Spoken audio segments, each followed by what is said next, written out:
shadows of the government halls lies the truth. A truth waiting for a voice. The KCOR Digital Radio Network proudly presents to you that voice. And now, broadcasting to you at the speed of light, from her mobile command unit, somewhere on the Celestial Highway, the host of Hyperspace, Solaris Blue Raven. Solaris Blue Raven. Wanna take a ride? Hello, everyone. Welcome to Hyperspace on KCOR Digital Radio Network, live out of Las Vegas, Nevada. I'm your host, Solaris Blue Raven. Hope everybody's enjoying Fantopia Friday here at KCOR Digital Radio Network with UFO Classified with Erica Lukes, The Paradigm Matrix with Billy Miranda, and Military X-Files with Matt Maloney. You can listen live to the show on your phone calling in at 641-741-0800. You can sign into the chat room at kcorradio.com and participate with the show in chat, or you can call in with a question on Skype at KCOR Radio, or call in and ask a question at 702-425-9230. And you can text your questions or comments at hashtag KCOR on Twitter. You can also follow me on Twitter under Solaris Blue Raven if you were so inclined to do so. And my most recent book, 1 Million Miles Till Midnight, is available on Amazon.com and Kindle, so pick up your copy today if you have not already. A shout out to Dark Matter Digital Network. You can catch the replay of Hyperspace on Thursday evenings at their network. You can also catch the archives for free here at KCOR Digital Radio Network in the archives section. And if you'd like to support the station at KCOR, just click the donate button to show your support for the station or host of your choosing. And we certainly thank you for supporting this incredible network. And you can catch the replay for Hyperspace at Paranormal UK Radio Network each Friday night from 8 p.m. till 10 p.m. That's Greenwich Mean Time. And I have a wonderful guest for you all this evening. My special guest this evening is Mark Snyder. And Mark Snyder has been on my show often. I guess he's kind of a regular guest. Let me get you his bio here. I consider him to be one of the experts in the Billy Meier material. Mark is a senior programmer analyst at a Fortune 500 company in Columbus, Ohio. He has a BFA from Miami University in Oxford, Ohio, and a BBA from the University of Cincinnati. Mark also was a competitive bodybuilder for years and won the following titles: winner light heavy class in Mr. Midwest in 1989, overall winner Mr. Glass City in 1989. He performs as a solo finger-style guitarist at many venues in Central Ohio. Mark has recorded the following 2 CDs of music and guitar, Living Water and Songs in the Night. Mark is an expert researcher in the Billy Meier Contact Reports, which he expands on in his radio show, Ohio Exopolitics. Mark has also had UFO experiences of his own. And his website is www.exopoliticsohio.us. And please welcome Mark to the show this evening. Good evening, Mark. Hi, Solaris. How are you? I'm just doing wonderful. How are you doing? I love that intro. You do such a good job with your intros.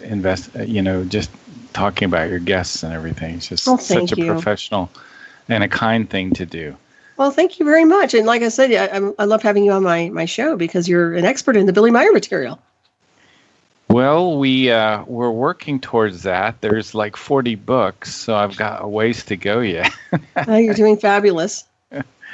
Thanks. How do you want to proceed? I think one of the things I like to say right at the beginning is everybody try to maintain a neutral point of view, because I'm going to cover. I think what I'm going to cover is some of the New World Order stuff, and this isn't necessarily Billy Meier's material. I just want to make that clear. But I thought it would be good to cover a little bit of that for maybe 5 to 10 minutes, and hopefully not to lose our neutral positive. Oh, I think that's fine. Absolutely. This is a timeline to do so. So yeah, neutral positive stance and yeah.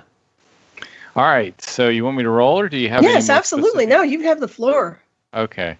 So first of all, I want to reel us back to the former president, Barack Obama, and just to bring up a few things, because what we've had recently, finally after 2 years of investigation, that cost the taxpayers millions of dollars, Mueller finds no collusion with the Russians on the part of Trump. However, all of these smoking guns of corruption associated with Barack Obama remain ignored. So I'm going to bring these up real quick. First of all, I'd like to ask a question. Was Frank Marshall Davis the real father of Barack Obama? Who was Frank Marshall Davis? Well, he was a member of the Communist Party, U.S.A., what's called the CP-USA. He was a propaganda person both in Chicago and Hawaii. He was also a writer and a poet. And the FBI had him under investigation and surveillance for about 19 years. There's a 600-page file in the FBI about this Frank Marshall Davis person. And he was what's called a Security Index A, meaning that the FBI would arrest him in the event of some kind of national emergency. Wow. Now, I know this is serious stuff, but it's been kind of forgotten. And anytime, if you have a question or comment on any of this, please throw Oh, yeah, that's fine. Because I love your perspective on this, and Well, thank you. I like it. You got it on a roll. It's really great. Oh, I'm fired up. Don't worry. But go I ahead. know This is you fabulous. are. I'm going to trigger you, right? No, you won't. No. Okay. So Frank Marshall Davis was at very least a close friend of Barack Obama for many years. And there's a researcher that I have to give credit for this. His name is Joel Gilbert. You might have interviewed him. I don't know, Solaris. No, I haven't. But yeah, go ahead. You might want to look him up. He created a great DVD called Dreams of My Real Father. And he explains this in great detail. So I don't know if Frank Marshall Davis was Barack Obama's real father or not, but he was a very important friend of Barack Obama. Frank Marshall Davis was a Communist Party propagandist, and he probably shaped Barack Obama's view during his formative years. And I think, from maybe 13 to 21, Barack Obama had this interaction with Frank Marshall Davis. So I'll just leave that rest. People can do their own research if they want to. I also want to bring up Obama's birth certificate. And I know a lot of talk has been made about this. But Barack Obama's birth certificate, according to some researchers, has been modified using Adobe Photoshop. And in a news conference, a guy named Sheriff Joe Arpaio, I think from Arizona, said that the long-form birth certificate released by the White House was a computer-generated forgery. And there's been a lot of investigation on this, and there's been a whole book written on this. It's called The Case That Barack Obama is Not Eligible to Be President. It's written by a guy named Jerome Corsi. Now, Dr. Jerome Corsi now has been attacked by the deep state, and he's in some kind of litigation under some kind of hearing right now. So the deep state now is going to get after these people that have been telling the truth, like Jerome Corsi, like Roger Stone. Remember Roger Stone? Right. He's a gag order on him now. Oh, does he? I understand. Yeah. He wrote the book Clinton's War on Women. I think I had him on the show once or twice. Great guy, a patriot. He has the most comprehensive book on the dirt associated with the Clintons. So they're after him. He may end up, who knows, going to jail. They'll find anything, any kind of. They're targeting people is what they're doing. Even Alex Jones. Yeah. Alex Jones now, he's forced off Twitter. He's forced off Facebook. He's forced all the people who had a critical role in actually helping and assisting in electing President Trump. Absolutely. That's not a coincidence. No, of course not. So I just wanted to bring this up at the beginning of the show because we've again had 2 years of an investigation that has cost taxpayers millions of dollars. We find no collusion with the Russians at all. However, all these smoking guns remain ignored. The smoking guns related to Barack Obama's life, the smoking guns related to Bill and Hillary Clinton. Agreed. I could go on. So yep. It's a great point you make. Absolutely. And of course, they've been just hiding behind the scenery. They're still running their own show. Bottom line. This is a strange time to be alive, isn't it? It's very weird because good is evil and evil is good, and inversion is everywhere. And when you look at this country, we have a lot of people who have committed high treason who are literally in high positions of power, in the illusion of power, and they should be removed from office. And I've touched on this before, even people in Congress who literally have no place there, and in my opinion, are there illegally. So we have a lot of things we have not investigated, and I think that has a lot to do with the corruption the corruption levels of the FBI, the corruption levels of other alphabet agencies. What are you going to do? It's more than a sewer and a swamp to clean out, let me tell you. That's a great word. It's a mess. Well, thank goodness for, stations like this, for the independent media. Correct, but for how long? And that's another question you have to ask yourself. Yeah. First they came for, then they came for, you remember that, right? Where they just eventually they come. For everybody. Bottom line, everybody's being looked at, in my opinion. I mean, I've been there. I've been through this programs. I've been through covert technologies. I understand how surveilling works. And once they create a file on you, it's all created due to their own misperception, misrepresentation of your character. So it's not going to be a valid file. And that's something that people need to look at as well. It's like you have to prove your innocence today. It's a witch hunt. It really is a witch hunt. President Trump did call it that, and I agree with him. I think that this is completely a witch hunt. And of course, now on the internet, it makes it a lot easier to go after people with a horde, a virtual horde, to go after anybody they want to try to discredit them or sanitize information or do a character assassination. It gets really bad. But you can certainly see the vendetta associated with this administration being attacked by FBI and other areas, including, in my opinion, the Clinton administration or the Clintons, period. So it's very interesting. Have you heard of the Justice Democrats yet? That's the group behind Alexandria Cortez. Justice Democrats? Oh, give me a break. The Justice Democrats. They're not the Justice League, trust me. We're the Justice League. No, that's a whole we're the superheroes. We could do a whole show on that. Oh, gosh. Well, I know she was getting trained in threat assessment. And because I know threat assessment very well with covert warfare, we need to keep an eye on her because the technologies they use for threat assessment are illegal. And if we find out she's been misusing surveilling technology for gaslighting, gang stalking, interconnecting targets to torture them, she will be pretty much removed and arrested. Well, I hope someone like you will do a whole series on these new people in Congress like AOC because there's a group behind them that is trying to literally infiltrate our government. Yeah, well, it's called high treason. And the bottom line is I still say it to this day, excuse me, I don't believe that she actually is there legally. I feel like they skewed the numbers. They did something, they flipped something with the votes and that she's really not supposed to be there. I really believe they cheated to get her in. So I can't prove it yet, but I don't know why nobody's looking at the numbers and the statistics because I really believe that happened. There's a guy, actually you sent me a link. The guy, he goes under the name Reagan. I don't know what his real name is.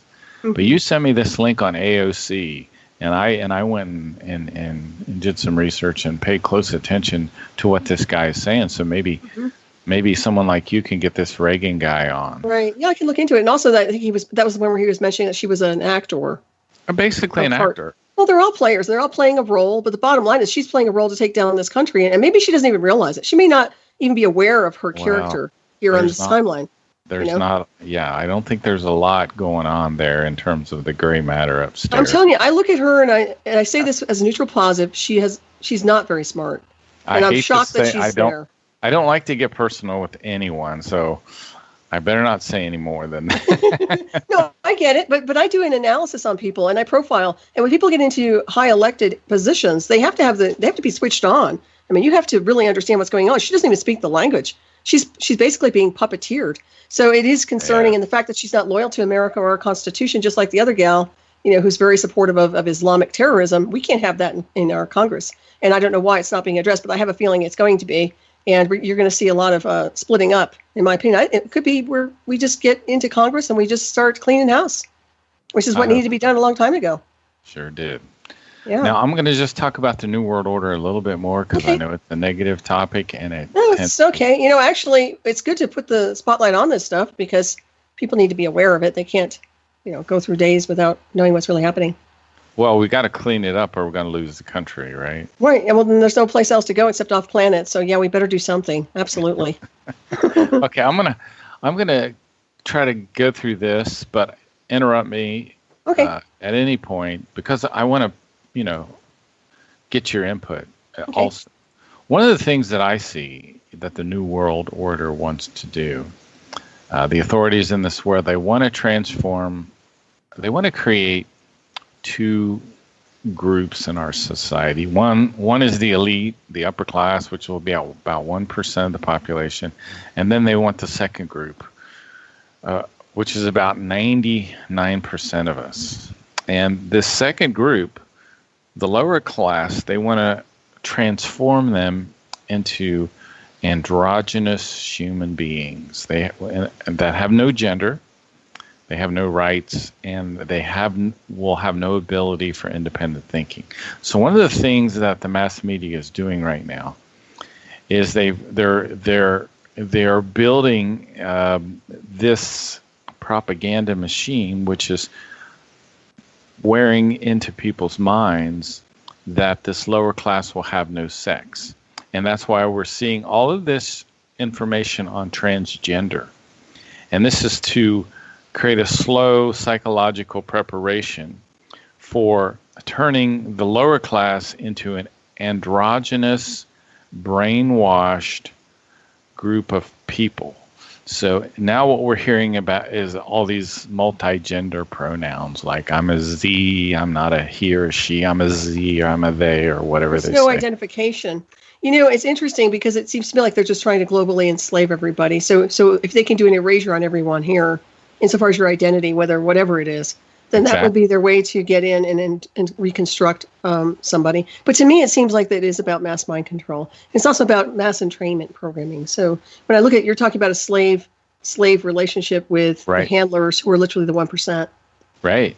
But that's also about you don't have any existence, you're a number, you're a statistic. I mean, if you look at it, the Social Security number, for example, I've always said is an SS number, because it's really, you're being identified, you're being sold. And this has happened since we were in the illusion of birthing. And I don't mean to interrupt you, but I'm just trying to make a point, because it seems like since before we even showed up on the timeline here, they had pre-selected our destiny to be enslaved. And unless you're actually outside the box in consciousness, then you're never going to realize it. And if you come from off-world, you'll understand that we are androgynous. I mean, we pick suits. We decide what we want to incarnate in as. Usually we have it connected with our divine essential blueprint. But what they're doing is strategically, psychologically affecting people and confusing people and some people have it together and other people don't. So yeah, there's definitely something afoot with psychological operations.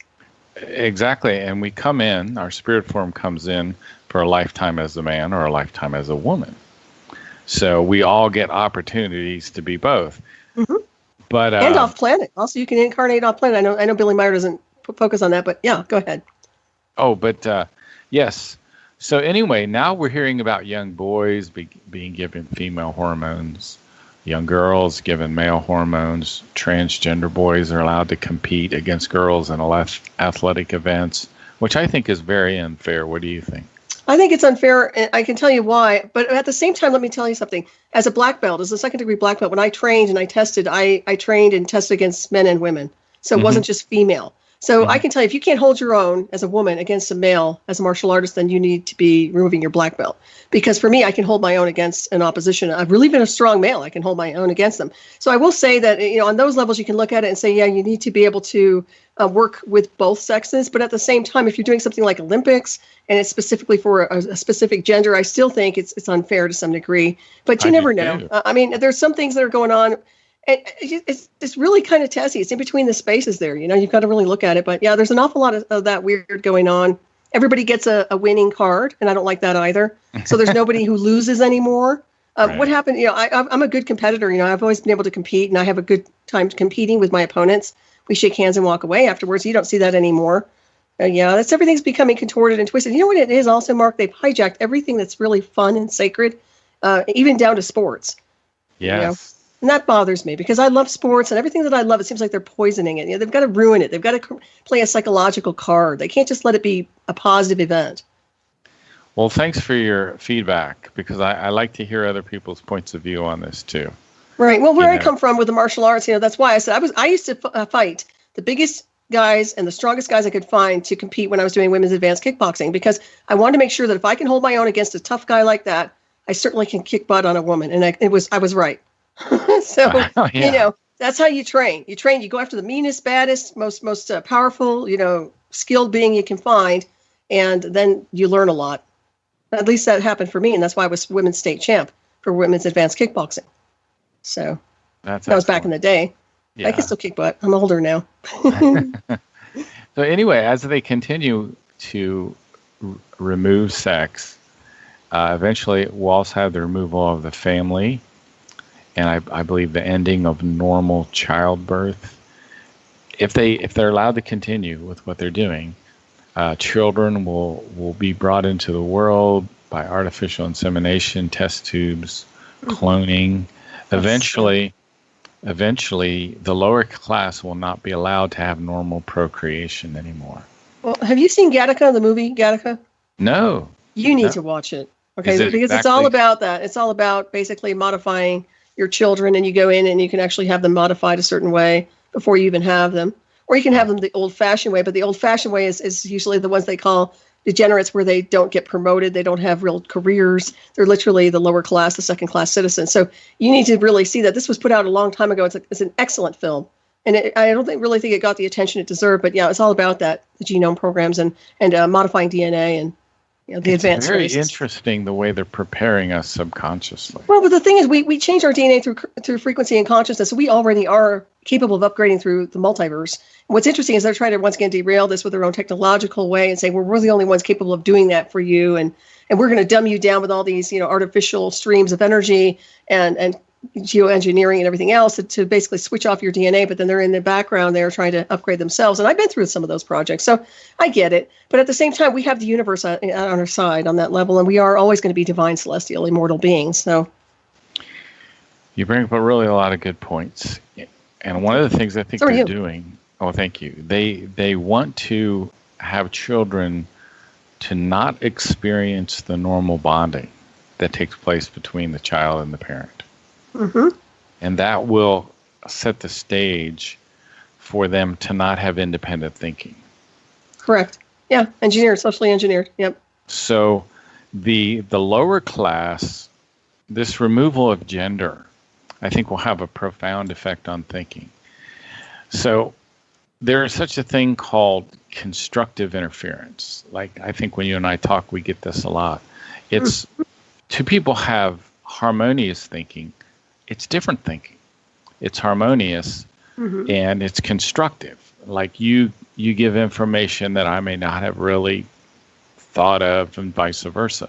So when they get everyone as the same sex, it will play a role in removing what I would call constructive interference in our thinking. So, for example, what's happening now, and you've probably seen this, is the far left, they will no longer tolerate discussion anymore. Right, they get triggered. They triggered. They can't have a healthy conversation or a debate, truly. Exactly. Yeah, so you and I can discuss, and we can have little differences in our points of view, and we can both learn from that. But the left is completely controlled, I think. Exactly. Are we on break? Yes, we are going to head for a break. Very good there. Everybody listen to Hyperspace at KSOR Digital Radio Network, live in Las Vegas, Nevada. I'm your host, Solaris. With my excellent guest tonight is Mark Snyder. We'll be right back. Stay tuned.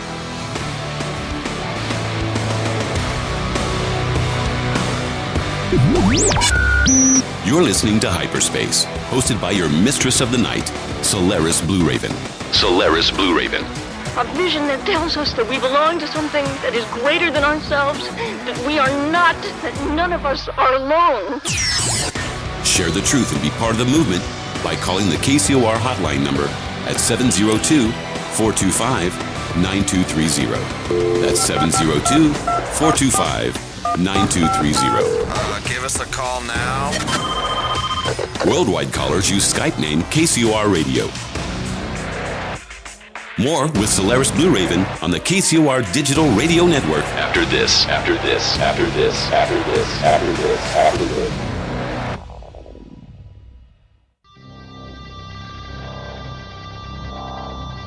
Hyperspace. Beaming to you the truth at the speed of light.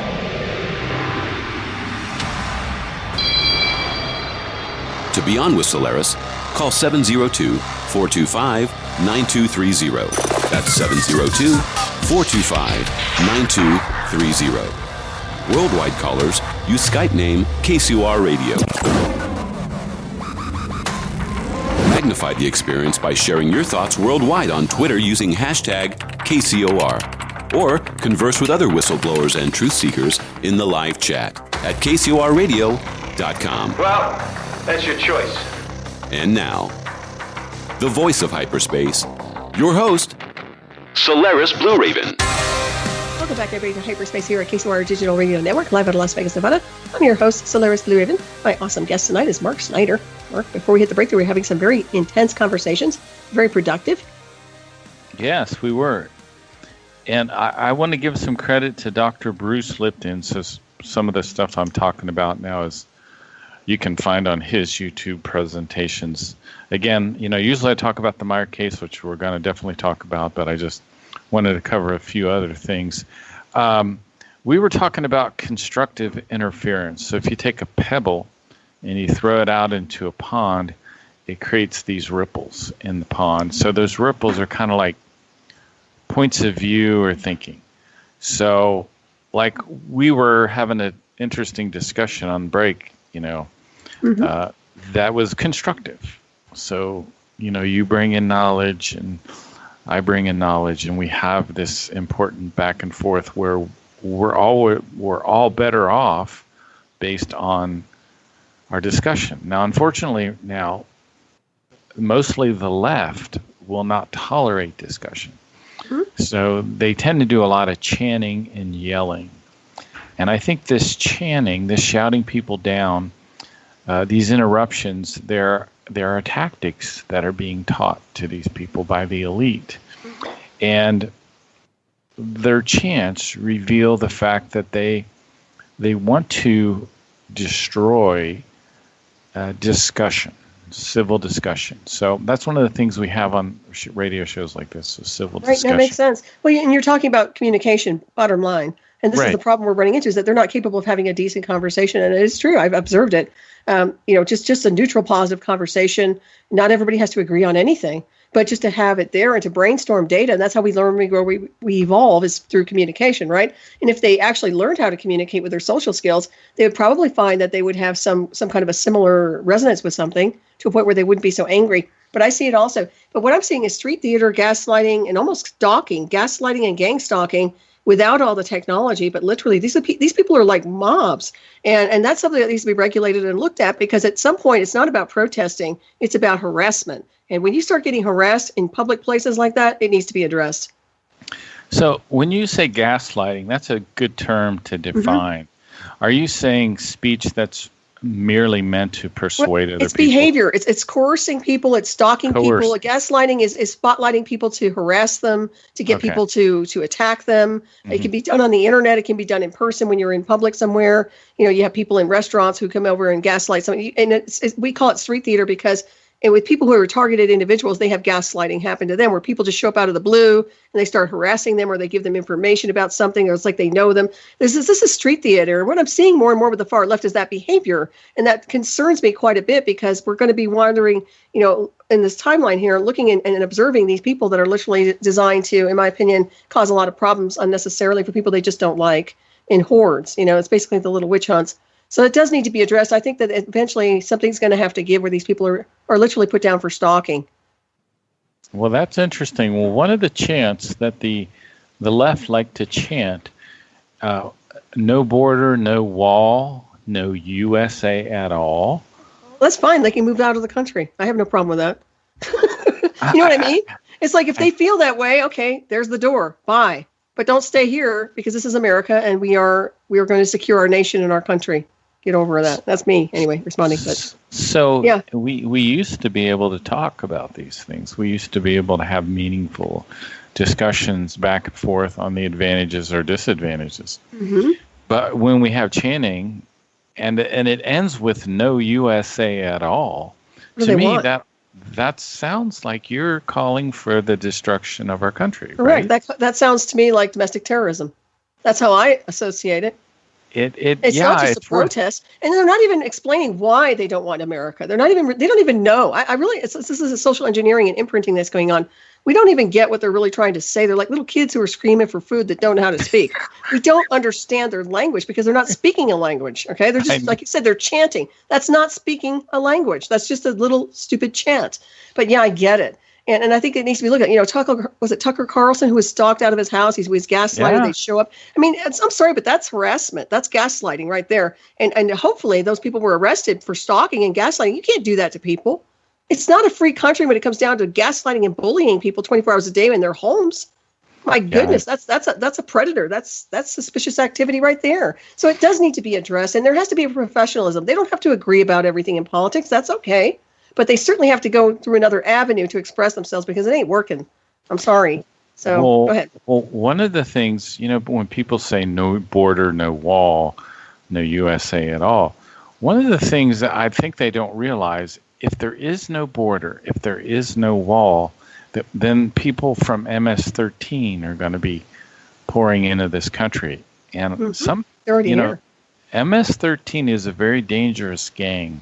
Absolutely. They target police officers at their home. That's how they came into power in Mexico, is because they kill police officers at their home. Mm-hmm. They're very vicious with the way they kill people. And this is another thing, too. Everybody's singing Kumbaya and saying, oh, you just want all these illegals over here. It's not about us not wanting people from other countries in here in America. It's about going through the paperwork so we know that we're not getting criminals who are going to come here and do very insidious things to our American people. That's what we're looking at. And these people are so incompetent, they can't get that. And you have to ask, you make a good point, Mark. I mean, it's like, to what degree do we put the brakes on these people? So, they need a wake-up call, and hopefully it won't be at the expense of one of their family members getting harmed. Because if they pursue this open borders, where it's just, we don't want an America anymore, well, what do you think is going to replace it? I'll tell you what's going to replace it. Bartertown and Waterworld merged as a really bad group of idiots and criminal activity. Seriously. Like Venezuela, a failed state. Yeah. If they think it's going to be so fun to go out in the streets and get hurt and beat up, I've seen some of these kids protesting, and if they get maced, if they get tear gas, they cry. These are people that need safe space and teddy bears. I'm telling you right now, they better knock it off, because we are here to protect and defend this country and protect them, whether they realize it or not. I think they forgot their privilege along the way, right? They're safe. They can sleep at night, right?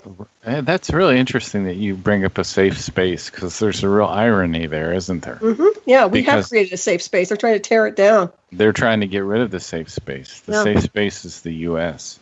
Correct. And it's the last one. It's the last frontier. It's the last beacon, in my opinion, across the globe. I mean, this is the place. So if this falls, if America falls, you can kiss this whole global world goodbye. It's going to be one big consolidated world into EU, UN agenda, and it won't be very positive. You were talking about the collapse of society, but also the New World Order, and I think it meshes right into that. It does, very much so. Mm-hmm. And you know how we have this chant, no border, no wall, no USA at all. And that to me sounds blatantly traitorous. Absolutely. It's treason. If you don't love America, if you don't want to be here, okay, move. But if you're here to tear it down and to persecute real Americans who are very patriotic, then that's a problem. That's called domestic terrorism. Sorry, it used to be. I don't know if they changed it now. We have so many people who have committed high treason. We have a lot of suspicious people in Congress right now that don't belong there, that don't support our Constitution. Oh, clearly. Yeah. Clearly. So you're seeing the Trojan horse activity. I mean, it's quite obvious. So, I brought up this chant, but I believe the controllers are going to invent a chant that will express their desire to remove what some call toxic masculinity. Oh, yeah, I've heard that before too. Yeah. Yeah. You know what? Yeah, I don't like that, because I believe in the strong God and the goddess. Okay, so where I come from, it's the divine, powerful male and the divine, powerful female. And I don't know why, if you're comfortable in your power, you're not threatened by either sex, if they're in their power. So this doesn't make any sense to me why they would want to disempower somebody for being a strong male or a strong female. But you see it, and even in other countries, even like the Middle East, strong women don't get looked at very positive. They're killed. Correct. So you're looking at it on that level as well. So this is a collision that's going on, and whether it's a male or a female, it seems to be like there is an attack on the white male here. There's no doubt about that. Yeah. So, and I just don't get it. I quite honestly don't get it. The only people that would attack that are feeling comfortable are people who have not done the spiritual work or are not comfortable in their own skin and otherwise projecting it onto other people. We see it all the time. So the example again of constructive interference is, the discussion we were having on break. Mm-hmm. And I learn things and you learn things. So what they want to remove is this constructive interchange between peoples. And it's already happened. I mean, they want polarization and conflict instead. Yep. Yep. And this causes the lower class to become even more dumbed down. Yeah. And when they're that dumb, they're violent. They are. In my opinion, they're not calm. They're not calm people. They want to cause trouble, usually. If you're educated, you're expanding on a cosmic design. You're not there to cause problems, but most people, when they get dumbed down like that. And to me, it's like, why don't they just work out and train? I mean, if they have that much aggression, why don't they just train, study martial arts or something? Maybe they don't have the discipline. So I think, for example, the perspective of the woman is something that cannot be achieved in a genderless society. So we need the negative and the positive, or the male and the female, because these are two forces that belong together. So when their attempt is to create this genderless society, they're going to remove a natural synergy or a constructive interference that normally occurs between the male and the female thoughts. So this is just, we could do the whole show on this and other things related to this, but I just wanted to bring this up, and I really appreciate all your input because it clarifies things for me.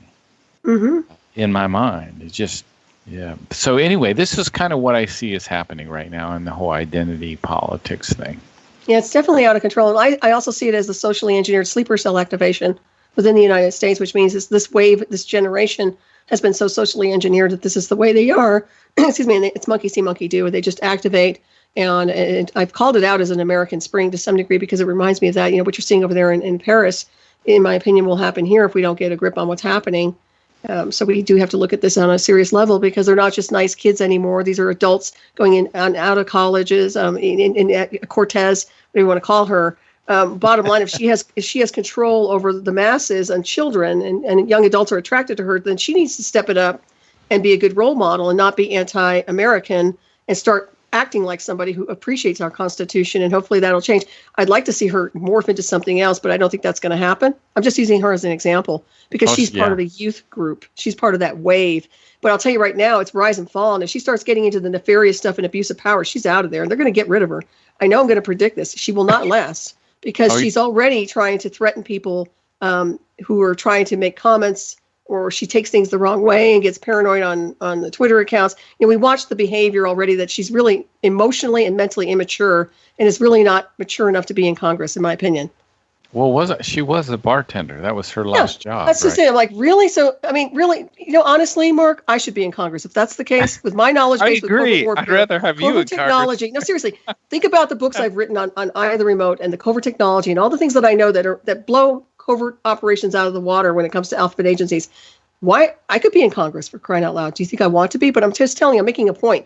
So it's kind of interesting that you see the strategic positioning here. And once again, it is a saboteur kind of thing, because if it's not in alignment with the multiverse or with the Constitution, then why is it there? To take our country down? We want everybody in poverty here? Yeah. I don't want to live in a socialist world. I don't want to live in a communist world. If I wanted that, I'd move to China. So I propose you write a new book on the topics we've been discussing, and then I could be a contributing author. I'd love that. Well, you know what? I've got another book I'm almost finishing up right now. It's on an off-world species, but I will definitely look at that. And then, if you want to be a co-contributor, we'll dive into it. That'll be our plan. It'll get blacklisted. Don't worry. Hey, well, you're familiar with Dr. Jim Fetzer, right? Oh, yeah. I've heard Jim Fetzer. Yeah, he's actually written a book called No One Died at Sandy Hook. Wow. As far as they've gone after him.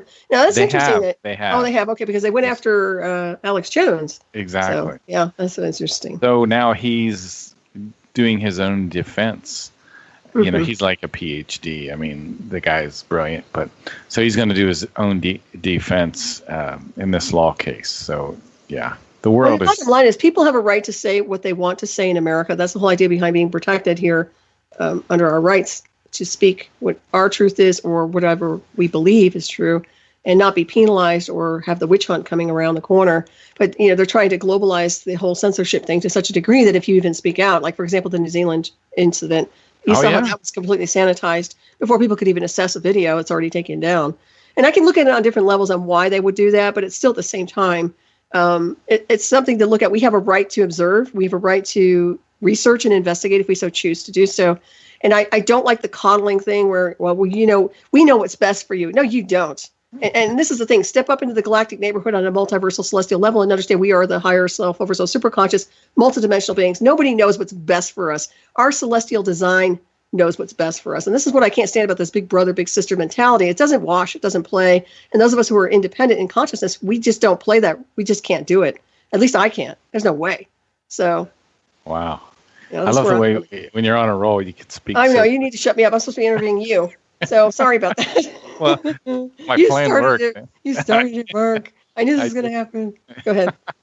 Yeah, okay. So I'm going to slowly turn us on a different course here. Oh, my goodness. Okay. We could do another show on these topics. We will. You'll be back. Okay.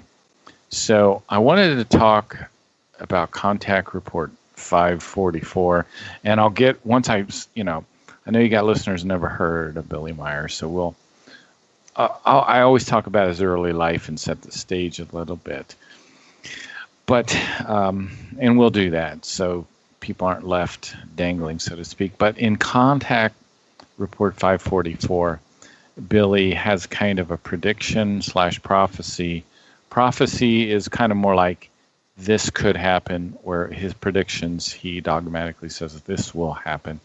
So this is still more of a kind of a prophecy. So he says in Contact Report 544 that our culture will continue to decline because of the religious influence, our military actions, and by 2020, we're going to start seeing the decline of the U.S. in a more dramatic way. And he also talks about, yes. What year was that written? Contact Report 544? That's a good question. I'd have to look that information. Okay, I was just curious. 20 years ago, I would guess. Oh, wow. On the mark. On the mark. Go ahead. So, $16 trillion in debt then. I don't know what we are now. So that's another big problem. So the other thing that Billy warned about was he calls Mitt Romney, and to say I'm more of a kind of a guy on the right, a Republican guy. So he's saying that Mitt Romney, who is a Republican, is a psychopath, and he's fickle, and he's shifty, and he's dishonest, and that he hopes this man never comes to power in the U.S. because he's power greedy, he's a psychopath, he's misanthropic. He's a very dangerous guy. Interesting. So that's the one that stood out among the others. Yeah. Not the Clintons or anybody else. Right. So he's one of the bad guys. And this was Billy first learned about this in 1975. So I'll explain quickly for the new listeners what happened in the 1970s. So Billy started to get telepathic messages from a woman named Semyase in the 70s. Now, she was his third extraterrestrial mentor, and Billy was in his 40s at this time, I believe. So she would send Billy a telepathic message and say, meet me at a such and such place, which was, out near a wooded area. She would land her beam ship. Billy would ride his moped out there, and eventually they would have these discussions. And these discussions became the contact reports. It was very interesting that when the discussion was over, he would drive his moped back home, and then he would get a replay of the entire conversation telepathically in kind of a symbol language. And he would decode this, and then he would type at 60 words a minute with one hand. And that's how the contact reports came about. Very interesting. Now, very interesting. Now, in 1975, she told him that they were going to go on a trip around our solar system, and he was going to get to see the various planets face to face and learn about what was going on these planets. And then eventually they would go to Jupiter, and when they got to Jupiter, they would eventually see what they called the mothership, which is something like 30,000 feet in diameter. It almost looks like a small moon in space, but it's metallic. And it has like this structure that goes up through the center of this ball up to what they call the cupola, which is kind of a command module, for lack of a better word. And so Billy was told about some of the stuff that would happen in 2020 when he was on the mothership. And the whole mothership story is a fascinating side tangent that we could go on again one day. Mm-hmm. But he talks about the tremendous contradiction in our politics and our economy and our military machinations. And that who he was talking to on that trip besides Semyase was the commander of the ship, who's named Ptah. So I just wanted to bring this up because it's starting to come to fruition. Mm-hmm, now, absolutely, yeah. Within the last maybe 10 years, there was some point where Billy tried to attempt to get in touch with the U.S. government through somebody whose name began with an L, who was previously employed by the CIA. But the CIA made unfulfillable demands, probably related to wanting to see the Plejaren ships or learning more about their technology or something like that. So that whole thing kind of fell through. Mm-hmm. So I just wanted to bring that up as far as Contact Report 544. It's an important contact report. And, it's interesting. I was under the impression that Billy was actually being surveilled over there by intelligence communities and agencies with his whole contact. Okay, and who was doing that? Wasn't it the CIA that was doing that, or was it their... Well, it was very interesting in the 70s when Colonel Wendell Stevens was coming over to meet with Billy and write his whole report of this contact, because Colonel Wendell Stevens was a UFO investigator. Mm-hmm. And this was his biggest case and his favorite case because there was so much evidence.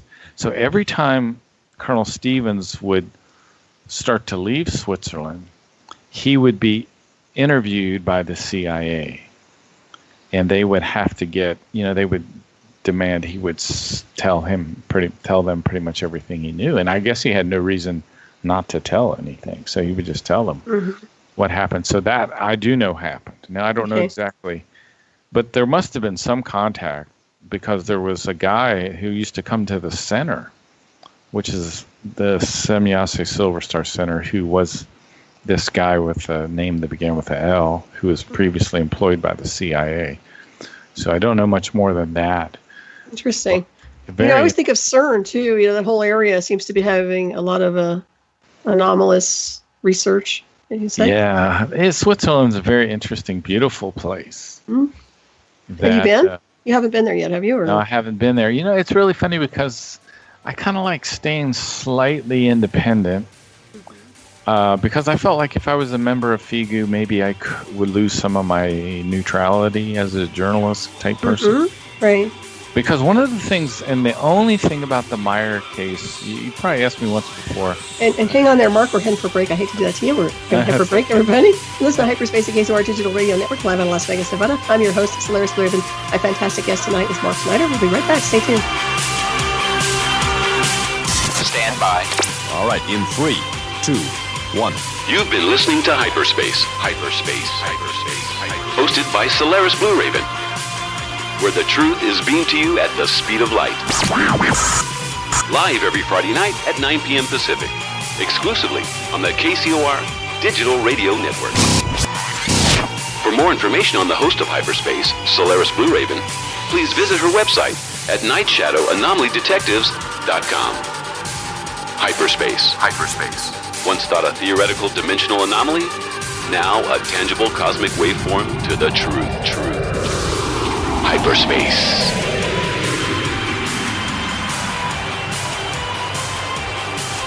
This is KCOR Las Vegas, home of the Digital Radio Network, broadcasting from a shack just south of Area 51. Wait, that doesn't exist. This is the KCOR Digital Radio Network. Now for the news.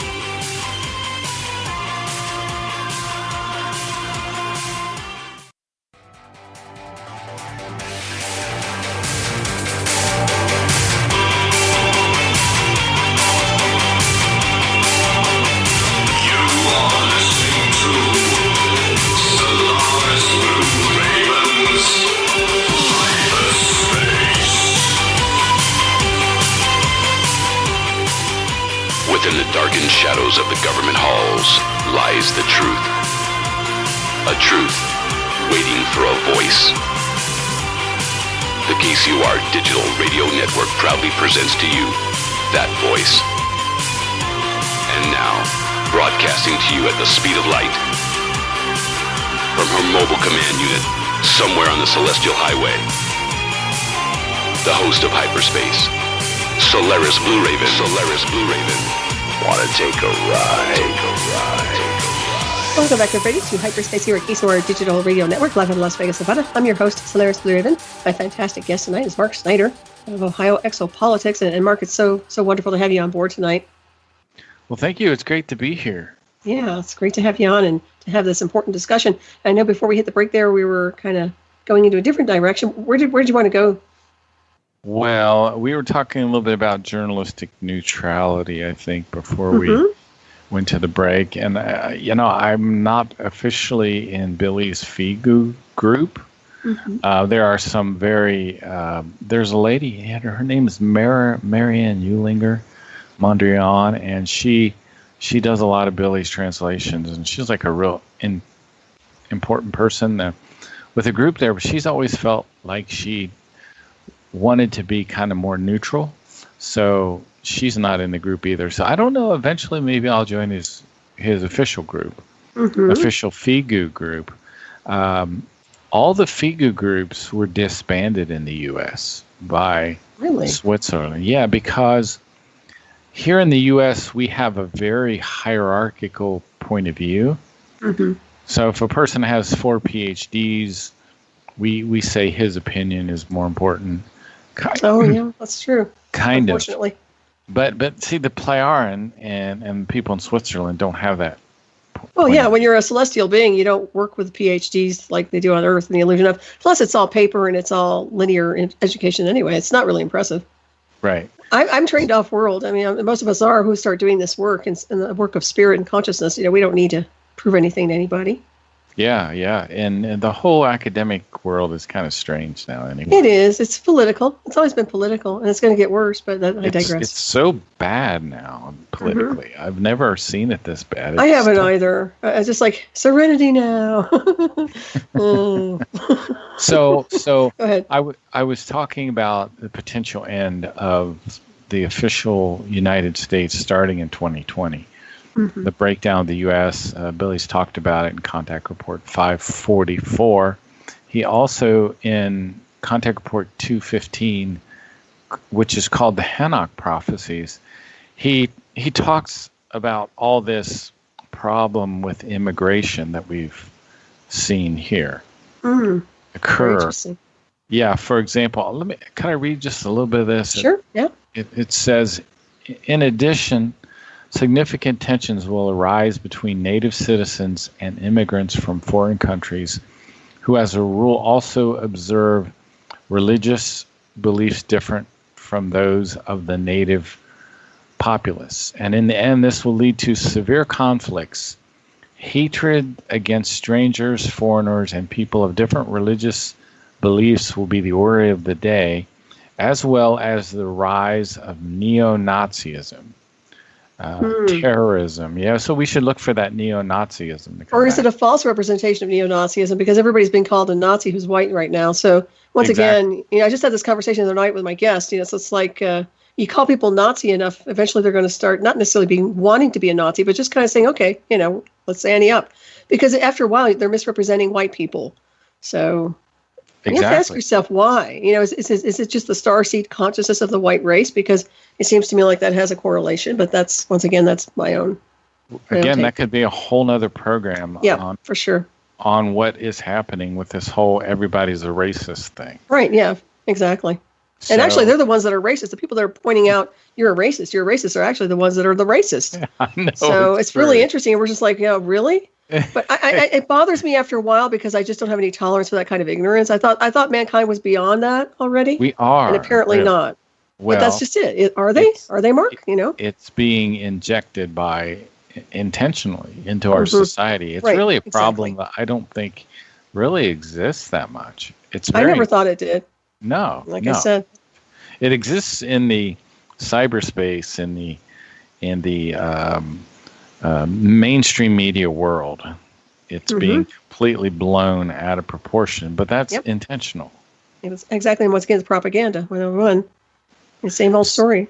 So so this is designed to bring about this new world order, this no borders, no walls. They want to take down the U.S.A. They've pretty much already taken down Europe. Oh yeah, you can kiss Europe goodbye. Although I give a lot of credit to the French, boy, they're really they've got some backbone. Good for them. Yeah. So anyway, what Billy has predicted, and this Contract Report 215 is I think started from the 80s. He was saying this in the 80s. And I can look that up real quickly and easily, but I want to stay on the roll here. It says, we were talking about neo-Nazism. Well, he also says conditions similar to civil war will be in England, Wales, Northern Ireland, and will claim many lives. And this was before the fall of the Soviet Union. And he predicts here the Soviet Union will be dissolved in this decade, or at least latest by the very beginning of the next. So you can see one of his prophecies here that came true. The Soviet Union's gone. Russia's still there, which is good. And he says that the man decisive for this action will be Mikhail Gorbachev. But this will not lead to rest because the new Russia will continue its long-standing conflict with China over Inner Mongolia, with the result that Russia will lose a portion of this territory to China. And listen to this prophecy. This hasn't happened yet. It says China will become dangerous, especially to India, as also at this time China maintains uneasy relations with her. China will attack India, and if biological weapons are used, around 30 million human beings will be killed in the area of New Delhi. Very interesting. Yep. So I just wanted to bring that with you. There's so we're going to have 2 civil wars in the U.S. if this comes true.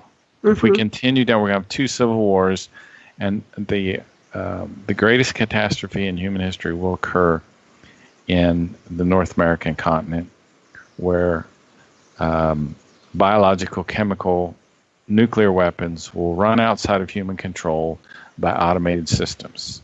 Very interesting. That's Contact Report 215. Automated systems, you're talking about artificial intelligence then, right? Probably. That's what it sounds like to me. Soon. Yeah. Well, that makes sense because China's full speed ahead. Everybody's full speed ahead with that type of a technology. And it's getting to the point where everything's going to be automated anyway. So isn't it interesting, like Elon Musk comes out and says, look, this artificial intelligence terrifies me. Well, you know what? He plays both sides of the cross, and I'm well aware of that. So you have to watch out for him. But and where I've been, I know that for a fact, by the way. Oh, you do? Just because of where I've been with the covert warfare program. Yeah, I can tell. Okay. And like I said, we all know it can be a very dangerous thing, but unfortunately, he's not the one person that's coming out saying, well, this is what they're misusing it with, like I did. Like I talked about how they misuse the psychotronic weapons and the synthetic telepathy. He'll want to just go and make make it go black with his own personnel and start working with the technologies and then say, oh, it's really dangerous to your average person. But see, this is the problem I have with these people is that they understand very clearly where I've been with this technology and its potential, yet they don't want to expose that part because they're using it for the Defense Department. And this is where I have a big beef with these people because it takes away people's lives and it will ruin everybody's futures if it doesn't get under control and regulated. So, of course, it's beating a dead horse sometimes, Neil, but. No, it's good to say these things. Well, it's important because, once again, the wrong people have access to the technologies and the black sciences where we don't want to give people from the Middle East who are terrorists access to covert warfare programs that I know can be extremely detrimental to people here in America. And that's exactly what the last administration did. They gave clearances that they shouldn't have given to, access they shouldn't have given. We have a lot of things that need to be cleared out. And you're seeing it, I think, right now. It's a free-for-all here in America. So if he's predicting something like that, I said with a revolution or a civil war beyond a civil war, I would say, yeah, we're already there. Right now, it's the verbal war. It's the cyber war. It's the war on the internet. That's the war that's going on right now. And then the censorship waves coming through. And then, of course, then it's going to get physical and you're going to see people harassing in the streets, and that's already happening. So at what level do we put the brakes on it, really? That's what we have to ask. I guess the hope is maybe programs like this can bring back discussion. Well, right? I think discussion is important because that's what founded our country was conversation and brainstorming, really. And also, enlightenment. You want to bring in the higher levels of consciousness so we can all sit around and talk to people soul to soul, spirit to spirit without this barrier. And you want to talk about barriers? Barrier of perception. That's the barrier. If people can just sit in a room somewhere and actually look at each other and talk to each other, usually they can get along. Mm-hmm. I don't know. Maybe I'm wrong. But in the old days, they used to be able to. Have you ever saw any videos from Jordan Peterson? No, I don't think so, unless you sent me one. I probably have sent you. Is that your dog making those weird noises? Yes, my dog. I'm sorry. He heard something outside. I knew this was going to happen. Is he sneezing? No, he's kind of just making a little bark. It's not a big one. Oh, okay. That was a bark. I didn't know what that was. There he goes again. He's hilarious. He's right next to me with that big snout. Okay. So anyway, this conversation took place February 28th, 1987, between Billy and one of the extraterrestrials named Quetzal. So this is from Contact Report 215. This is the one that talks about this, the two civil wars in the U.S. and the breakdown of Europe. We're already seeing the mass immigrations. All this has been predicted. It was predicted back in 1987. So I usually don't cover the predictions a lot. I think it's interesting. But what happens when the dust clears? You have to ask yourself, if it does happen into fruition and everything flatlines, and it clears, what do you think is going to be left to rebuild? I'm telling you right now, I don't think much. No, there won't. I mean, that's what Billy says, that we could go back to the most primitive form of living. Yeah, well, that's not good. And no, there isn't. And there are identified certain safe areas in the U.S. to be. Now, one of those was Munns Park in Arizona. And I went there and visited them twice intentionally because I wanted to see the quote-unquote safe area, and I wanted to meet with the people there and get more information to study and stuff. Mm-hmm. Now, I didn't feel, at least at that time, that it was any safer than anything else. As a matter of fact, it felt less safe than where I am. So I think it's a matter of timing. Like a safe space isn't necessarily a safe space. No, and they're actually... Yeah, you're right. Go ahead. Sorry. So you have to wait until, this is a quote-unquote safe space now before you go. If you went too soon, it could be bad. Right. It's interesting because just like if you're going traveling and you're getting initiation or something, you're getting an attunement to the frequency there. It's all about timing and the illusion of. But the same thing could be said about Colorado, too, because it used to be a haven. It's not a haven anymore because so many people have migrated here. They've actually fragmented it to such a degree, and they don't even realize it. It's not going to be protected anymore. And I know that. And I can predict that. Overpopulation there now. Forget it. It's gone. On so many different levels, Colorado will not be the place. It will not be the future. They talk about the hub, and the new world order, and a lot of things, in Denver. But I'll tell you point blank, it's done. This place is done. And it's done by their own doing. And me being here, I've assessed it that way, and I know I'm right. So I'm looking at, if you're looking for this place to be a haven, it's not like I'm trying to discourage people from moving here. I'm just telling you, because everybody migrated here is why it's not going to be a haven anymore. So there you go. Just like California, right? Correct. Yeah. So, I'm still looking, like I said, the Antarctica appeals to me and off planet, and that's it. Those are the only two places. Antarctica is pretty cold, man. Well, underground, you can survive. You're ready to go to the extreme. Just need my clearance. No, you know what I mean? But right. And I used to like the Hawaiian Islands, but there's a lot of turbulence over there, too. We've got the big island activated, and so many things are happening there. So it's not necessarily the haven it used to be. But it's still lovely, and it's a beautiful place. So I think it's pick your poison and just be happy in the moment, and be prepared to ride a very intense wave. Exactly. So I'm going to transition now into who is Billy Meier and how this all began. And then I want to get, before we leave, maybe it won't be until our last session, I want to talk about the creational natural laws, because that's where the solutions start to come in. Mm-hmm. So way back on February 3rd, 1941, when Billy had turned just 4 years old, he lived in a place called Niederflachs, which I think is a road, and near the town of Bulak, which was surrounded by two large mountains called the Eichenmoser and Bruder Mountains, and there was wide forests and extensive meadows. So at this time, Billy had this kind of awakening kind of thing, and his beginning of his spiritual experiences. It was about 3 a.m. one morning on a mild night in May in 1941.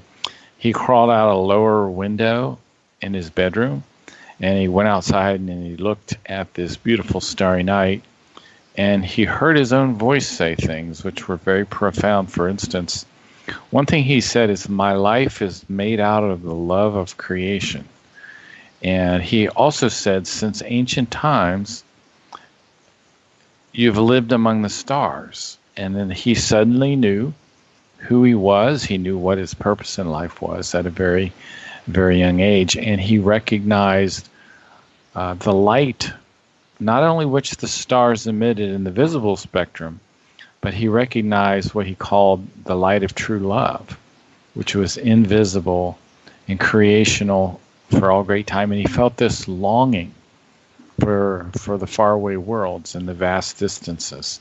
So he knew at this very young age that everything that exists in the universe is a manifestation of the might and true love of the universal consciousness, which he called creation.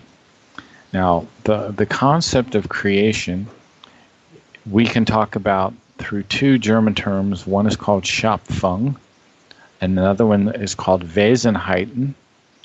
And the creation is a Wesenheiten because it really doesn't have the self-determining possibility for evolution as much as human beings does. In other words, the creation, the universal consciousness, expands for 155 trillion years. It contracts for 155 trillion years. It goes into a dormant phase. And then there's another kind of thing like a Big Bang. And a different variation of our universe will then evolve. So in this intelligence, the universal consciousness is very neutral. It has no personality. It has no sex. And our religions have characterized it wrongly in very anthropomorphic ways. They've called it the Heavenly Father. They've called it Mother Nature, which may be kind of close in some ways. And they've also they've ascribed to it jealousy and anger and all these things which it really doesn't have. Mm-hmm. Now, and right around 1942, a man started to have telepathic messages with Billy. His name was Svath. He was an extraterrestrial man from a solar system called the Pleiadian star system, which is not Pleiadian. They have been called the Pleiadians for many years. Our Pleiades is about 400 to 500 light years from the Earth, but their star system is beyond our Pleiades in a different space-time configuration. Makes all the sense. Makes all the difference in the world. The illusion of. Yeah. Yes. Their planet, they came to 230,000 years ago when a king of wisdom named Asael came from Lyra Vega, because Lyra Vega was very warlike and they wanted to leave the wars, and they came. There was a large group of them, and many spacecraft came to these 3 planets, none of which were habitable yet. They started to terraform these 3 planets. One of them was called Era. They knew about Earth. They came to Earth. They got plants and animals from Earth. So you can think of Era as like a sister planet in some ways. It's very similar to Earth. The people there are very similar to us, except they're so advanced that 230,000 years ago, they had technology which would allow them to go from star system to star system. They haven't had war in 20,000 years. And they have something which is called the creational natural laws. They've been studying the universe for years and years and years, and they've learned these laws that are related to how we should live. Now, one of these laws, the first law, is called the law of love. And this refers to the highest form of love. It's an effective love. It's not romantic. It is a love that is based on respect and veneration. Now, to describe what this is, I often quote verses from what Billy calls Love Letter 27. It says, "Love is the highest principle in all creation, and through it everything exists in absolute logic. Every tiny plant and every tiny animal fulfills its purpose in love, and love will forever be the purpose of our existence." And love, without the love of creation, nothing would exist. And this is what Billy's third contact said, Semyase, which I talked about her briefly earlier in the show. She said, love and wisdom go together, and the creation and its laws are love and wisdom at the same time. So this first law, this universal law, is about love, but the flip side of this love is wisdom. So love and wisdom, they kind of go together, two sides of the same coin.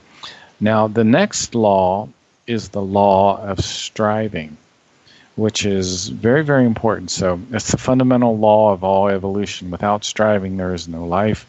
You cannot be happy without striving. And in one of Billy's books, which I didn't talk about Billy's books yet, so let me step back for just a second quickly. Billy has written 40 books, and these books mostly are about what's called the teaching of the Spirit, and these books are slowly being translated. One is called The Way to Live. It's called Die Art zu Leben, and we're going to read a passage from Die Art zu Leben, and we're going to talk about the law of striving, which is the fundamental law of all evolution. Some of the other books that have been written is called The Psyche. The Psyche is a term which talks about our material consciousness. We have a part of our material consciousness that's called the psyche. It controls our thoughts and feelings. And hopefully we can talk about the psyche more tonight. The other writing is not something Billy wrote, but he wrote a lot of explanations in this particular book. This book is called The Talmud of Emmanuel. It was a translation from a very ancient scroll, and it talked about the teachers named Emmanuel, which Emmanuel was one of the former lives of Edward Albert Meier.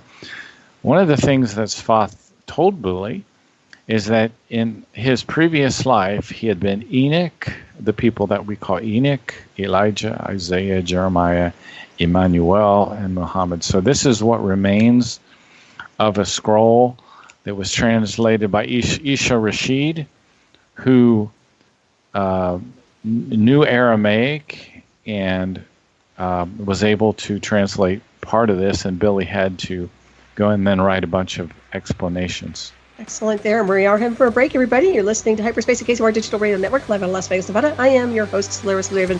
My incredible guest tonight is Mark Snyder. We'll be right back. Stay tuned.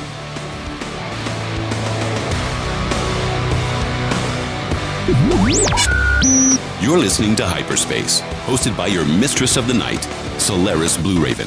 Solaris Blue Raven.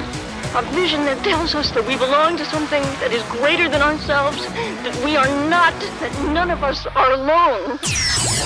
Share the truth and be part of the movement by calling the KCOR hotline number at 702-425-9230. That's 702-425-9230. Give us a call now. Worldwide callers use Skype name KCOR Radio.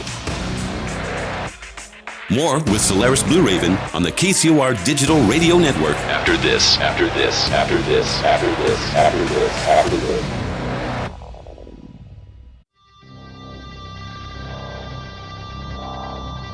Hyperspace. Beaming to you the truth at the speed of light.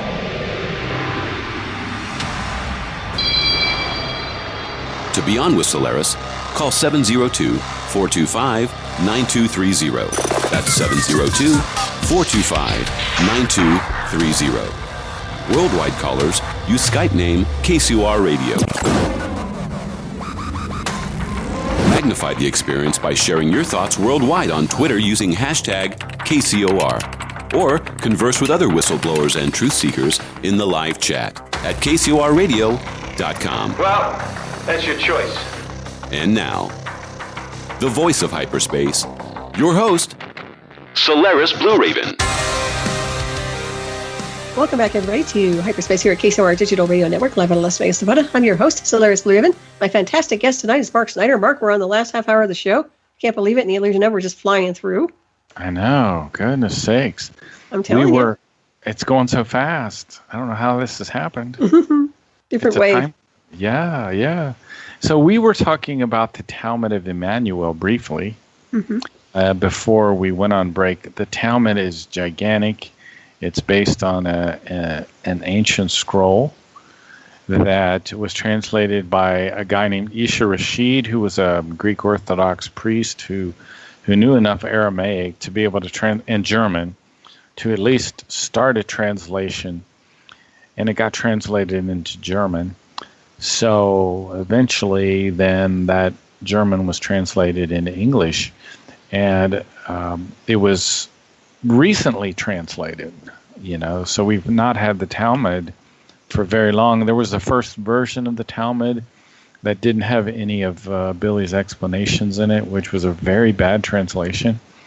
So anyway, that's one of his books, the Talmud. Before the break, I talked about the psyche, the way to live. There's another book that anyone can download if they just Google it or your favorite search engine. It's called The Goblet of Truth. It's a gigantic PDF that you can download. The book that I spend most of my time in is called The Might of Thoughts, and I try to read something from this every day. It's called Macht der Gedanken in the German, and The Might of Thoughts is focused on creational law number 3, which is the law of harmony, the bipolar structure and composition of everything that exists, the positive, the negative. What it teaches us is how to control our thoughts, and it explains that neutral positive thoughts that are enlivened by might and power, your feeling, your sense of determination, your zeal, will have an effect. So it's how to, through the proper thinking, have the best possible circumstances in your life. So that's what I spend most of my time on. And that's the third creational natural law, the law of harmony. And if you're striving, which is the second law, the fundamental law of all evolution, without striving, there's no life. So you have to use these two together.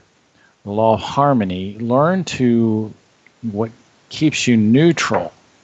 We need to be neutral in our thinking. And that is because the universal consciousness that I was talking about earlier, our universe has a consciousness, but it's neutral. It's neutral positive. So if you think in neutral positive terms as a member of this universe, your life is going to be a lot better. So, agreed. And that's how to bring in a positive. So neutral thoughts bring neutral positive thoughts, bring neutral positive feelings. And the Meier information explains that the feelings grow out of the thoughts. And the feelings transmit themselves into the psyche. The psyche is the part of your material consciousness that's controlling your thoughts and feelings. So if your feelings are negative, you'll transmit negativity into your psyche. Your psyche will become disturbed and unhappy. If your feelings are neutral positive, then your psyche, those feelings will transmit themselves into the psyche, and your psyche will be balanced. You'll be happy and balanced. So the feeling, so one of the things we learn from the Might of Thoughts book is an introspection. And you're trying to always learn to look at your own consciousness and see that you're in a neutral positive state. And that leads, neutral positive leads to good habits. And you'll produce good habits, and good habits will produce good circumstances in your life. Yeah, it's a resonance effect, without a doubt. Now you know why, or how mind control can be so toxic when you're forcing people to hear and listen to a transmission, say with a toxicity with synthetic telepathy or entrainment with electronic interface. This is why it can be extremely detrimental to a target or a host, because they're constantly being fed negativity, and that is something that can affect them psychologically and also energetically. So, yeah, you see where that big mind control spectrum is, with all what you're talking about. But that is it. It's really the key. We have the keys and codes to maintain balance internally and externally. So the thoughts are the key to analyze your own thoughts. Shadowing yourself, yeah. Yeah, and Semyasi said this to Billy in 1975 in one of their meetings underneath some of the pine forests there in Switzerland. She said that every human has a spirit, and she said, that never dies and never sleeps, records everything you do, and it will tell you if your thoughts are incorrect.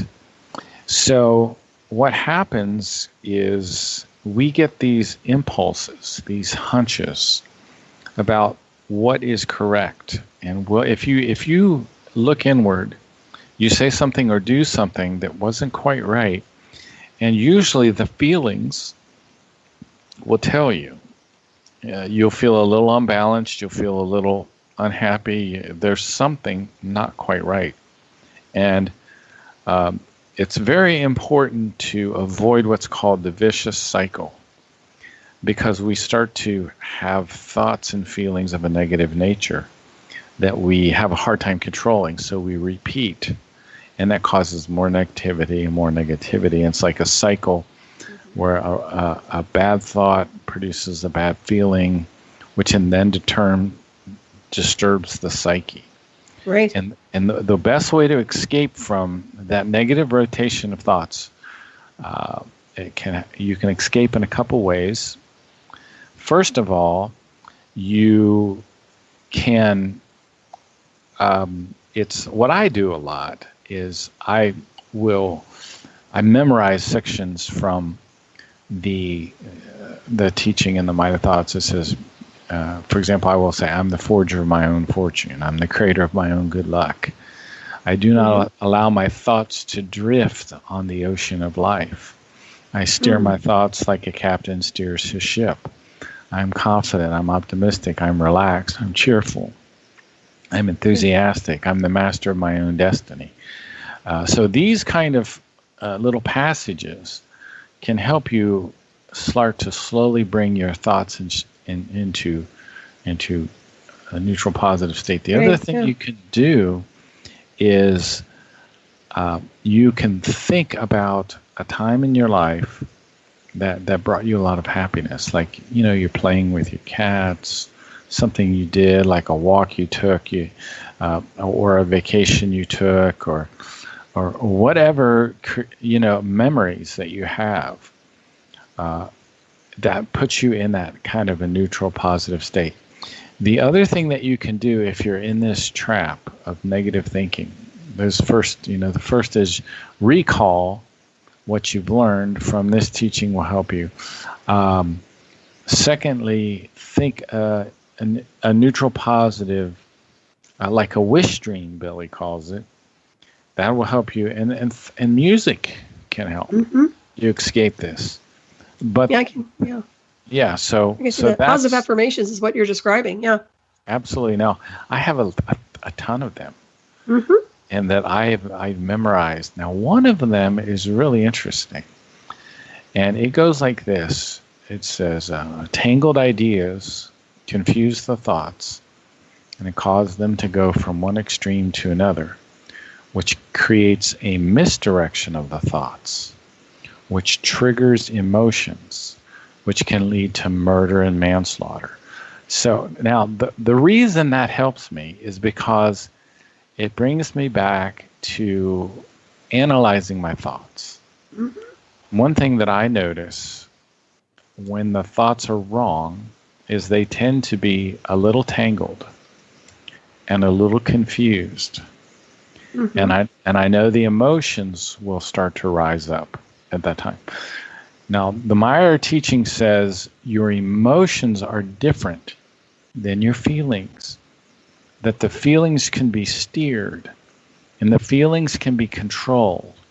The emotions are almost impossible to steer, and they're reflexive in nature. They're kind of spontaneous, and they're very dangerous because the last part of that says trigger emotions that can lead to murder and manslaughter. Right. Like that on impulse. Yep. Yes, impulse. Great word. I like that word. Super word. Unfortunately, that's what you were describing earlier. We were talking about all this crazy protesting and things that is more than a protest, but that idea of they're acting out, very destructive. So what I am just bringing this, there's this whole book. I've read this book so many times. I'm going back through it again. You have it memorized. Yeah, I'll have the whole thing memorized. No, it's excellent material. It is so important because the law of harmony, you have to use it in conjunction with the law of striving. So if you're a really hard worker by nature, which I kind of am, you'll have the tendency to burn yourself out. You'll have a tendency to work yourself to death. And if you're doing that, you're violating the law of harmony. And what will happen is a kind of suffering that will start to happen. And it says that, how does that go? That suffering in the life, as a rule, suffering is an effect of some form of wrong thinking. And incidents of suffering in the life are indicators that the law of harmony has been broken. So I do this a lot. I work too hard, and I get into a state where I've kind of burnt myself out. I'm becoming kind of negative. And what will happen is compulsive behavior will start. So what that is your subconscious trying to put you back in a balanced, neutral, positive state. Right. It's looking for an outlet. Yeah. It's an outlet. So people will then eat too much, which is what I do, one of the things I do, or they'll drink too much, or they'll over-exercise, or they'll, like a lot of people turn to drugs nowadays. Well, everything's legalized, unfortunately. And that's another avenue that's not necessarily the best avenue. So, right. So when the law of harmony breaks down and you don't know how to recover from it, you become an addict. Right. And that is the terrible state we are in on the earth. And we're stuck and we're broken and we can't get out of this vicious cycle of wrong thinking, wrong feeling. And I know see, the thing of it is like, this has to be an everyday thing. This kind of discipline, this kind of teaching, you have to, for it to work. I mean, there's no easy solution. It's a lifestyle. Right. So that's the law of harmony. Now, I wanted to cover the law of striving. And this comes from Billy's book. It's called The Way to Live. And it's very, very interesting here, page 102, what he has to say about striving. Because it's the fundamental, it's the very nature of the human being. So first of all, if you're very unhappy right now, if you're going through a case of depression right now, there's two things that have happened. The law of harmony has been broken. So you've had some breakdown. You're not thinking in neutral positive terms anymore. And it could be that also that the law of striving has broken down. Sometimes we have to go through these horrific time periods where we're like working all the time. So that is a phase that you may have to go through. The key in those times is to still fall into have the law of harmony in your life. So that's when you have to do the introspection. Am I having compulsive behavior? Have I burned myself out? Am I working myself to death? So here's the law of striving, and this is the way Billy describes it. He says, as is the case with the creation itself, our universe, every single Vasan, which means a thinking being, of any kind, from the very first breath to its very last, also strives for that which is higher, for evolution and completion. So everything strives, whether it's a plant, an animal, or a human being. Now, when we strive for the evolution of our consciousness. The animals have an instinct evolution, so they evolve their instincts, and they also evolve their intelligence to a degree. The plants have an impulse evolution. So every moment in the existence of a vasen is just as much directed as the striving as the entire being of the creation itself. So the universal consciousness, the universe we live in, is not a God. It's not a perfect, complete being. It's still striving. It's still evolving. So this is one of the holes that our religions have put us in. So we think of, quote unquote, this term God, which is this perfect being. That it's, the universe itself is evolving, just like us. The creation itself, as well as all its creatures and Wesenheiten, the universal consciousness is an example of Wesenheiten. It only has it doesn't have a possibility for self-determination as much as the human being even has, because the universal consciousness evolves to a fixed pattern. So Wesenheiten is something that does not have the self-determining possibility for evolution the way we have. The creation itself, as well as all its creatures in Wesenheiten, is imbued with the power of the striving in order to attain success, the future progress, and that which is higher. So the universal consciousness is like this juggernaut. It goes on for trillions of years, just producing plants and animals and people and planets and star systems and galaxies for eons and eons, and it never becomes discouraged. It's always neutral positive. That's not a human being. This is another higher level of order of creature. And its striving is the power of the spiritual as well as the physical. And striving is an incontrovertible creational law. So your whole life is designed for striving. Mm-hmm. So if you're a workaholic, you're on the right track. You just have to use the law of harmony to kind of chill out a little bit and not fall into these traps of compulsive behavior. Right. Great advice. Great information here, Mark.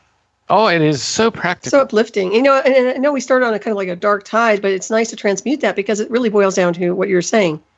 Right.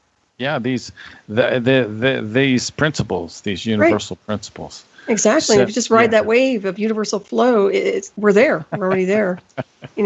I like the way you kind of summarize it so well. Well, thank you. And I want to make sure we tell everybody, I know we're going to run out of time in the illusion of pretty soon, but I want to make sure we let everybody know how to listen to your radio shows and what's going on and your website. What else is happening with you? Okay. We're probably close to out of time here. So, not yet, but I just want to make sure I get your information. So you can kind of Google Ohio Exopolitics right now. It still shows up on the Google list.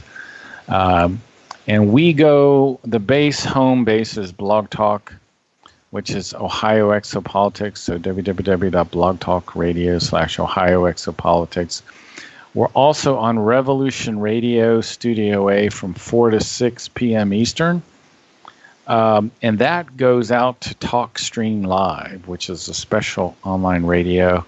I mean, you're probably aware of that, Solaris. I am, and you're on Saturday, correct? Yes. Okay. And we also, and I don't know how this happened, we are also on Player FM. It's a cloud podcast, and all they do is they pull my shows directly from Ohio, the Blog Talk channel. We're also on Podbean, which is this ultra simple broadcasting. You can go there and listen with this special podcaster. We're also in TuneIn Inc., which is this American audio streaming service that has about 60 million monthly active users. And there are two guys that put the show out on YouTube. And nice. One is called Skill Solon YouTube channel, and another one's called Contemplate Creation. That's awesome. So did they just pick you up, or you just kind of just put it out there and all these streams of energy just took you in different directions? It just spontaneously happened. I love that. Isn't that bizarre? Interesting. It's great. So there must be some universal principle, hopefully, that I'm. Well, I think it's the Billy Meier energy too. You know, the energies behind it, the philosophical aspects of what you're discussing is very uplifting.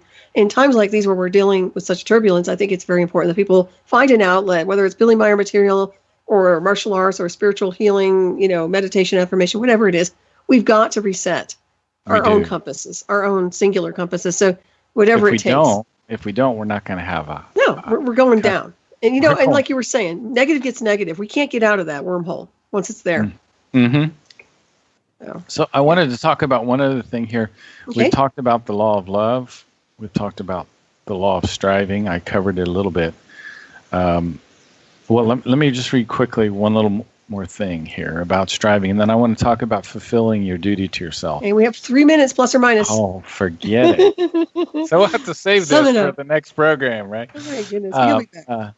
The ways to, fulfilling your duty to yourself. No self-chastisement, no self-abuse, no feelings of inferiority, no bitterness. Be gentle to yourself. Care for your health, for your body, for your psyche. Challenge your body and your mind. Don't devote yourself to your passions or your addictions. Use your intelligence and rational logic. This is the fulfilling of your duty to yourself. It can be as simple as showering. You know, don't sit at home in a total disheveled mess. Take the time to care for yourself. Be your own best friend. So, good advice. Excellent advice. It's just the Meier material, I'll tell you. But it's common sense, but it's spiritual common sense, and I like that. Spiritual hygiene too. So, It is. It is very important. So, Create your own magic. Yeah. So if you guys want to buy any of these books, you can get them through Michael Horn. It's a little more difficult to get them through the Figo group. But if you go and Google Michael Horn and send him an email, you can order these books. I've ordered all these books. I got most of them when I was actually out in Arizona, chatting with the guys out there. Excellent. Very good. But yeah, there's a new book out. It's called Arahat Athrasata. I haven't got it yet. It'd be another one. Sounds good. You have to fill us in on that, and you will be back. But I want to thank you so much for joining us tonight. As always, it's a pleasure and an honor, and I enjoy you hearing what you have to say and the information you share. So thank you. My pleasure. Yeah. Like we just scratched a couple surfaces. Oh, we did great. And also come back. I want to make sure you come back to the show. And also make sure, thank you everybody for tuning in. Special thank you to my producer and station owner, Tina Marie, who makes this incredible network happen. And also stay tuned for The Grind exclusively at the KCOR Digital Radio Network coming up next. And all right, we are sailing out of here. Thank you again, Mark. Thank you. My pleasure. Have a wonderful weekend, everybody.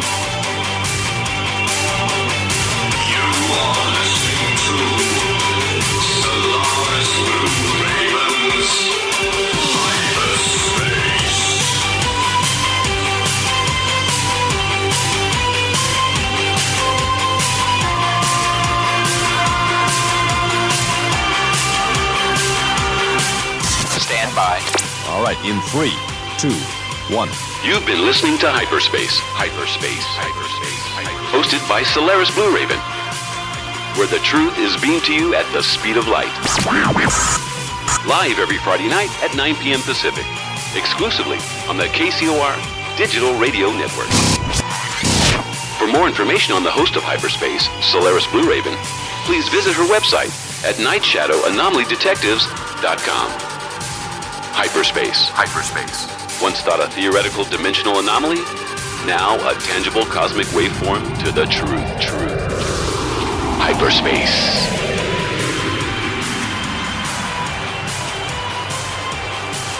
This is KCOR Las Vegas, home of the Digital Radio Network, broadcasting from a shack just south of Area 51. Wait, that doesn't exist. This is the KCOR Digital Radio Network. Now for the news.